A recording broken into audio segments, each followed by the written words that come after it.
Do you see yourself as so ridiculously smart that you only listen to a genre of music that literally has the word intelligent within it? Is your head so large due to said brain capacity that you struggle to do basic tasks such as fitting through doors, which essentially makes you more useless than you would be without the large head? Instead of being absolutely disgusted and disturbed by this image, do you feel a warm fuzzy sensation inside when viewing it? Well, it seems like intelligent dance music, also known as IDM, is the perfect genre for you. IDM is a style of electronic music that originated in the early 90s, which is defined more so by its breaking of the genre conventions within electronic music at the time, as opposed to fitting into certain characteristics and styles, which basically means IDM artists did whatever the f they wanted, which explains this, and this. Although the genre is experimental and boundary pushing by nature, it still draws inspiration from many of the styles of electronic and rave music that were popular beforehand, such as various styles of techno, acid house and breakbeat. The term rave I used prior may make it seem like the average IDM listening experience looks a little bit like this, but no, IDM has always been a genre that was created for the listening experience of the nerd sitting at home, as opposed to the nerd awkwardly shuffling at a sweaty epileptic rave.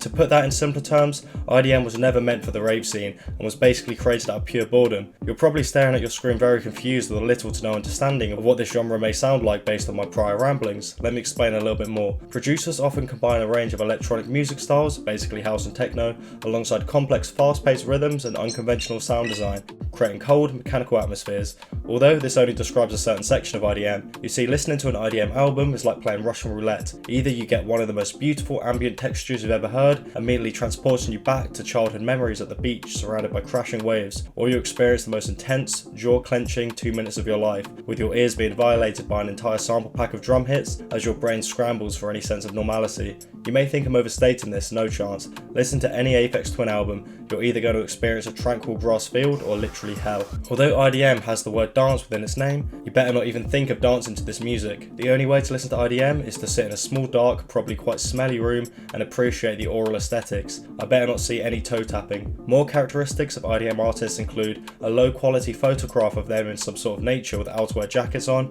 and being from a small village surrounded by sheep and fields in Great Britain. So how did this happen? How did IDM become so prominent? And more importantly, how did this inspire this? Well, it all basically started with house and techno, or techno and house if you prefer. The UK rave scene at the time was filled with essentially one or the other. Both of these genres were characterised by the use of 4-on-the-floor beats, as well as being ridiculously repetitive and kind of boring unless you're doing.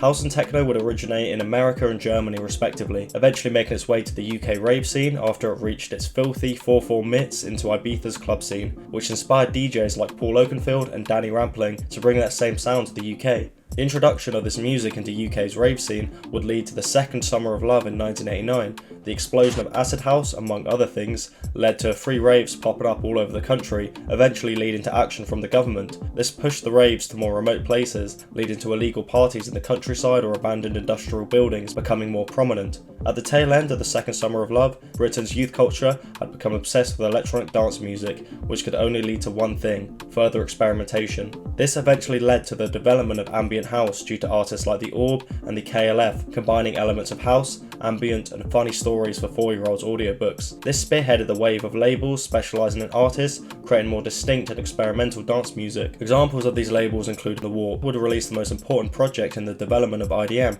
artificial intelligence. The 1992 record was a collection of songs from artists such as Ortekra, B12 and obviously the household name The Dice Man, which established the ambient house and techno sounds in the early 90s and even came to define the name, as the success of artificial intelligence led to the sound being labelled intelligent techno. Around this time, the UK dance and rave scene was being overloaded with breakbeat and sample heavy hardcore techno, which was becoming both boring and heart attack inducing at the same time, leading to the production of more EDM that was made to be listened at home, drawing labels such as armchair techno, art techno and electronica. This shift in culture and preference led to London nightclubs beginning to advertise and play intelligent or pure techno, appealing to individuals who are sick of the hardcore techno sound.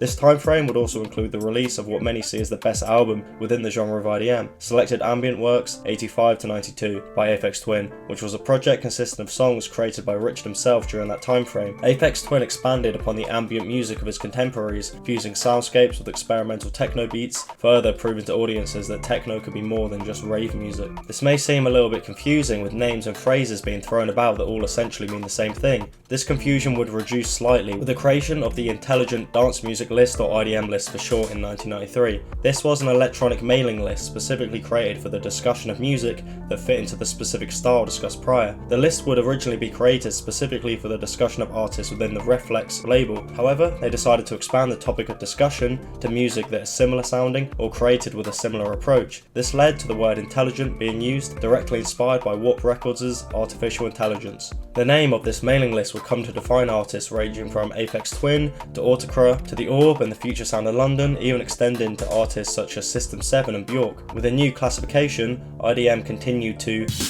its way into 1994, with Warp releasing a second artificial intelligence. This, combined with the prominent release of records from the likes of Aphex Twin, LFO, B12, Autocra and Seafeel, led to a boom in popularity. Before anyone could even blink, Aphex Twin was sampling chairs, Boards of Canada were including subliminal messaging in their music, and Square Pusher was looking like this. Speaking of subliminal messages, another key stop-off in the journey of IDM is Music Has the Right to Children by Boards of Canada. This debut album saw the duo utilise various samples alongside purposely detuned synths, drum machines and reel-to-reel tape recorders. You may be thinking that sounds like something that would only appeal to sweaty nerds. What about the title? What about the children? Well, Boards of Canada would amend this by sampling various children's shows such as Sesame Street, creating something nostalgic, childlike and also kinda creepy. Another interesting fact about this album's production is within the song Rue the World, during the track you can actually hear the sound of birds softly chirping in the background. This wasn't intentional. The duo actually forgot to close the window during the recording of the song, resulting in bird sounds being included. They either kept it due to laziness or they felt the song was enhanced by the sound of the birds. I'll let you decide.